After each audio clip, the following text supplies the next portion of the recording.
Aion was originally designed and developed in Seoul, Korea. That's where the NCSoft headquarters is. The developers really took two approaches to it, two different angles. On the one hand, they wanted to take what was already successful in other MMOs, refine those details, and then on the other hand, they wanted to bring something new to the genre. And in doing so, they gave birth to Aion.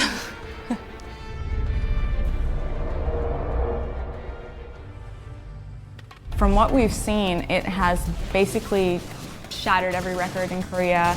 It's been received really, really well, and the fans love this game. And so we're really excited to bring it over and introduce it to the West Territory. We really think that the players are going to love it. It's more of a polished game that people will enjoy in a beautiful setting that you want to actually live in.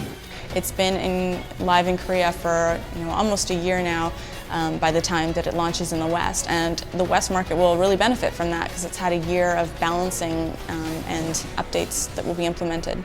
From the beginning, Aion was designed for a global audience. Aion adopted a global mindset not only in gameplay but also in other components of the game, such as its visuals, which were designed to embrace both East and West.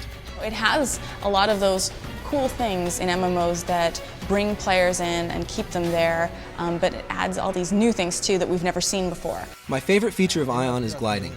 When playing an MMORPG, players inevitably spend a long time traveling around the world.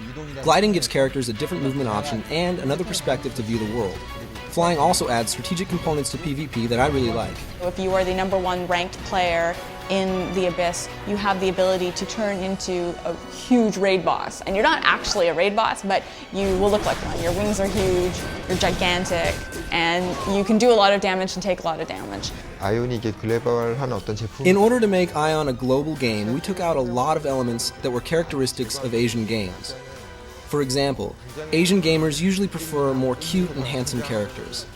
Asian heroes would never have bulky looking heroes and swinging this axis. But a lot of those barriers are now starting to break down.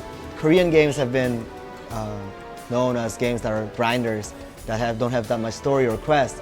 But Aion has implemented so many stories, so many quests, and so many storytelling strategies that it makes you just part of the game. This world is very much alive, and it reacts to the things that players do in game. For example, if you are in the Abyss and you are attacking a fortress, then that may or may not trigger the Balor to come in, the AI-controlled faction.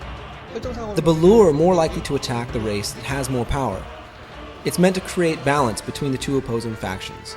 So we have big event changes like that, and we also have smaller ones. The world will be gradually enlarged. Later on, it will expand to a region farther from the Tower of Eternity. We'll have space within the Abyss that will be sort of a fourth dimension. There's constant debate and constant discussion about how the game should change and how it should develop. When Aion launches in North America and Europe, we plan to include features that are only available on the test server in South Korea. Koreans actually love MMORPGs. I think they wouldn't be able to survive without MMORPGs. It's the challenge that's the fun part. It's not just leveling up, it's not just PvP, it's everything all together. And the game, even until you get the maximum level, there are so many things to do. It's a very challenging and very extremely fun game.